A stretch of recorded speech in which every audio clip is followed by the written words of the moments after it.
2026-এ ভরাডুবির পর মমতা বন্দ্যোপাধ্যায়ের দল আপনারা প্রত্যেকেই জানেন কার্যত বিভাজন এই মুহূর্তে দাঁড়িয়ে। মমতা বন্দ্যোপাধ্যায়ের পায়ের মাটি সরে গেছে। মমতা বন্দ্যোপাধ্যায়ের চেনা জমি, যে জমির উপর দাঁড়িয়ে মমতা বন্দ্যোপাধ্যায় রাজনীতি করেছেন, সেই জমিও কিন্তু ছিনিয়ে নিচ্ছেন ঋতব্রত বন্দ্যোপাধ্যায়রা। সেই অবস্থায় দাঁড়িয়ে কালকে অভিষেক বন্দ্যোপাধ্যায় গেছেন, আজকে মমতা বন্দ্যোপাধ্যায় দিল্লি যাচ্ছেন। কিন্তু কি করতে যাচ্ছেন মমতা বন্দ্যোপাধ্যায়? তিনি কি তার চেনা জমি বা সেই যে ইন্ডি জোটে যেভাবে তাকে গুরুত্ব দিত সেই গুরুত্ব কি আর পাবেন মমতা বন্দ্যোপাধ্যায়? কিন্তু কি করতে যাচ্ছেন, নেপথ্যে কি রয়েছে, কেন হঠাৎ দিল্লি যাওয়ার সিদ্ধান্ত নিচ্ছেন, অনেক প্রশ্ন মমতা বন্দ্যোপাধ্যায় ঘিরে রয়েছে। আমার সঙ্গে রয়েছেন রাজনৈতিক বিশ্লেষক বিশ্বনাথ চক্রবর্তী, কথা বলবো। স্যার, কি করতে যাচ্ছেন মমতা বন্দ্যোপাধ্যায় এখন? মমতা বন্দ্যোপাধ্যায় দৃষ্টিটা ঘোরাতে চাইছেন, ভাবছেন তিনি যে ইন্ডি জোটে গিয়ে তিনি বলবেন যে তাকে কিভাবে হারানো হয়েছে, ভোট লুটের কথা উনি বলবেন। এবং এটা তোমাকে প্রথমে বলে রাখি, এটা যেদিন ওনার রাজ্যের পরিষদীয় দলের বিভাজন ঘটলো ঋতব্রত বন্দ্যোপাধ্যায়ের নেতৃত্বে, সেই দিনই থেকেই তার পশ্চিমবাংলায় যেহেতু জমি আলগা হয়ে গেছে, রাজনৈতিক জমি মমতা বন্দ্যোপাধ্যায় আলগা হয়ে গেছে, সেই দিন থেকেই কার্যত ডেরেক ওবেরর, ডেরেক, হ্যাঁ, উনি কিন্তু মানে ধর্ণা দিয়ে পড়েছিলেন যে ভাই একটা মিটিং ডাকো, একটা মিটিং ডাকো, একটা মিটিং ডাকো। মানে যেটা শোনা যাচ্ছে যে ডেরেক রাহুল গান্ধীর অফিসকে কার্যত ব্যতিব্যস্ত করে রেখেছিল যে একটা ইন্ডিয়া জোটের মিটিং ডাকার জন্য, যেখানে মমতা বন্দ্যোপাধ্যায় বিজেপিকে তুলোধনা করবার সুযোগ পাবেন এবং তিনি সারা ভারতবর্ষের নজরে আনবেন যে পশ্চিমবাংলায় ভোট লুট করা হয়েছে, পশ্চিমবাংলায় ভোট লুট করেছে বিজেপি, ফলে তিনি হারেননি, তাকে হারানো হয়েছে, যেটা উনি বলে থাকেন, যার জন্য উনি পদত্যাগ করেননি। এই বক্তব্যটাই ইন্ডিয়া জোটে তুলে আনবার জন্য ডেরেকের মাধ্যমে বারবার অনুরোধ করে কংগ্রেস দলকে রাজি করিয়েছেন যে দিল্লিতে একটা মিটিং ডাকা হোক। এখন প্রশ্নটা হচ্ছে, কালকের মিটিংয়ে আদতেও সমস্ত ইন্ডিয়া জোটের লোক শরিকরা আসবেন কি?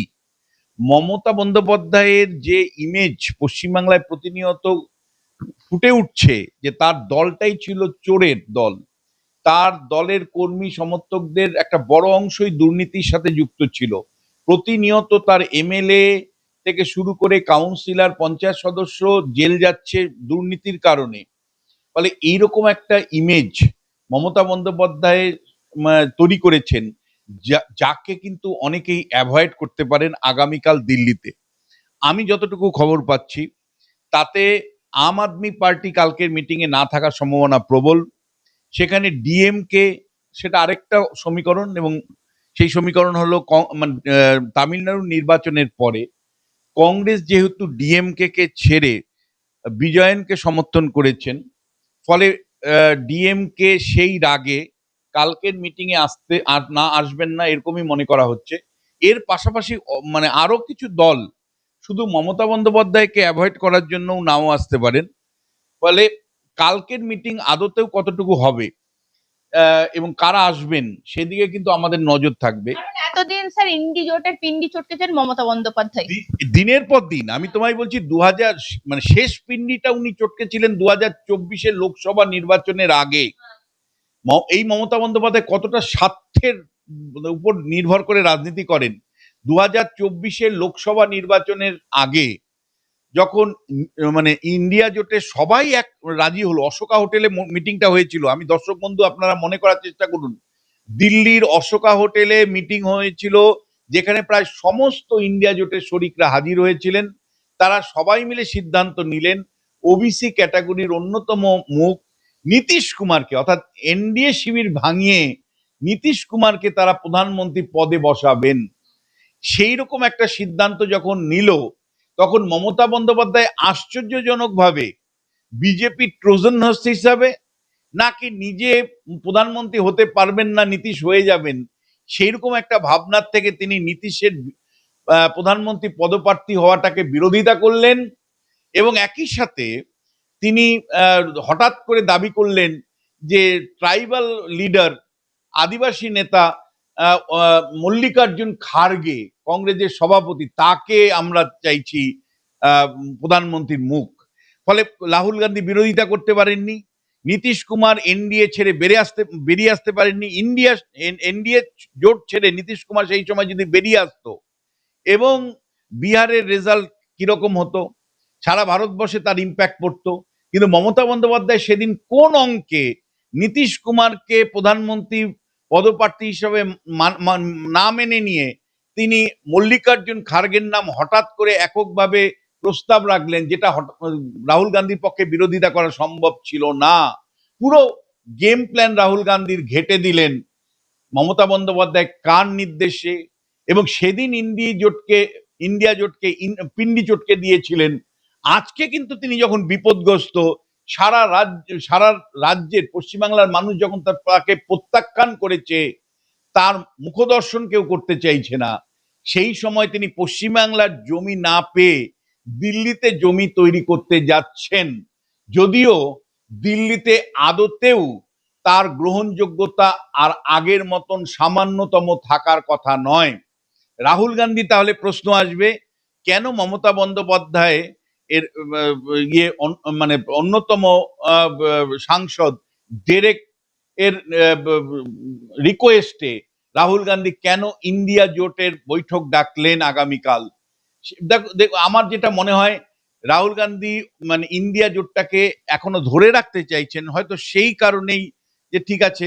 কিন্তু রাহুল গান্ধী কতটুকু মমতার ভার্সন মেনে নিবেন ভোট লুটের? কারণ আপনারা জানেন, বিহারের নির্বাচনে রাহুল গান্ধী ভোট লুট, অর্থাৎ নির্বাচন কমিশন এবং বিজেপির বিরুদ্ধে ভোট লুটের অভিযোগ নিয়ে নির্বাচনে লড়াই করেছিলেন। সেই লড়াইয়ে তিনি পরাজিত হয়েছিলেন। ফলে ভোট লুটের যে তত্ত্ব, সেই তত্ত্বটা কিন্তু রাহুল গান্ধীর তত্ত্ব। মমতা বন্দ্যোপাধ্যায় এখন পশ্চিমবাংলার নির্বাচনে হেরে গিয়ে সেই তত্ত্ব যদি রাহুল গান্ধীকে শেখাতে চেষ্টা করে, ইন্ডিয়া জোটের শরিকদের চেষ্টা করে, তাহলে কিন্তু আমার মনে হয় না তারা মেনে নিবেন। মানে শেষ পর্যন্ত মমতা বন্দ্যোপাধ্যায় একটা সর্বভারতীয় দৃষ্টি মানে নজর কাড়ার চেষ্টা করছেন। তিনি একটা ভিকটিম কার্ড খেলতে চাইছেন, যে ইন্ডিয়া জোটের শরিকরা বৈঠক বসবে, মমতা বন্দ্যোপাধ্যায়কে বলবে হা হা হা, আপনাকে হারিয়ে দেওয়া হয়েছে, আপনি জিতে গিয়েছিলেন, কিন্তু নির্বাচন কমিশন এবং বিজেপি মিলে আপনাকে হারিয়ে দিয়েছে। এইরকম একটা ভিকটিম কার্ড মমতা এক্সপেক্ট করছে। ভিকটিম কার্ড খেলে মানুষের সহানুভূতি, ইন্ডিয়া জোটের শরিকদের সহানুভূতি আদায় করতে চাইছেন, সারা ভারতবর্ষের নজর তিনি ঘোরাবার চেষ্টা করছেন। কিন্তু মনে রাখবেন মমতা বন্দ্যোপাধ্যায়, আপনি যে অন্যায়, অত্যাচার, অবিচার করেছেন, প্রত্যেকটা মানুষ আপনার প্রতি বীতশ্রদ্ধ। ফলে মানুষ স্বতঃস্ফূর্তভাবে 94% মানুষ স্বতঃস্ফূর্তভাবে ভোটের লাইনে দাঁড়িয়ে আপনাকে পরাজিত করেছে। এখানে ভোট লুটের কোনো বিষয় নেই।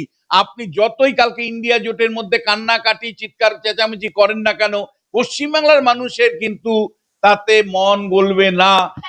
বিষয় আমি এখানেই আপনাকে থামিয়ে জিজ্ঞাসা করব যে স্যার, যে বিষয়টা সামনে আসছে এখনো পর্যন্ত, অভিষেক বন্দ্যোপাধ্যায় সাংসদদের সঙ্গে বৈঠক করবেন বলেই কালকে গিয়েছিলেন, ভেঙে যাচ্ছে সাংসদরা। তো সেই জায়গায় মমতা বন্দ্যোপাধ্যায়ও কি এই সাংসদদেরকে নিয়ে আরেকটা বৈঠক করতে পারে? দেখো, আমি তো উল্টোটা মনে করি, যে মমতা বন্দ্যোপাধ্যায় কালকে যখন ইন্ডিয়া জোটের বৈঠকে থাকবেন, তখন উল্টো দিকে মমতা বিরোধী, মমতা হাটাও অভিষেক হাটাও গ্রুপ, যেটা সেই গ্রুপের আলাদা একটা প্যারালাল বৈঠকের সম্ভাবনা আছে। ফলে মমতা যখন ইন্ডিয়া জোটে ভিকটিম কার্ড খেলতে চাইবেন, তখন উল্টো দিকে মমতারই দলের সাংসদরা উল্টো সুরে, ভিন্ন সুরে, পশ্চিমবাংলার বিধানসভায় যেমন বিভাজিত তারা, ঠিক তেমনি ভাবে লোকসভা এবং রাজ্যসভায় যারা মমতা বন্দ্যোপাধ্যায়কে অপোজ করছেন, বিরোধিতা করছেন, অভিষেক বন্দ্যোপাধ্যায় নেতৃত্বকে বিরোধিতা করছেন, তারা আলাদা কালকে ভয়েস দিতে পারে, আলাদা করে বৈঠক করতে পারে। ফলে মমতা বন্দ্যোপাধ্যায় দিল্লি গিয়ে দলকে ঐক্যবদ্ধ করে রাখতে পারবেন এমন কিন্তু একেবারেই মনে হচ্ছে না।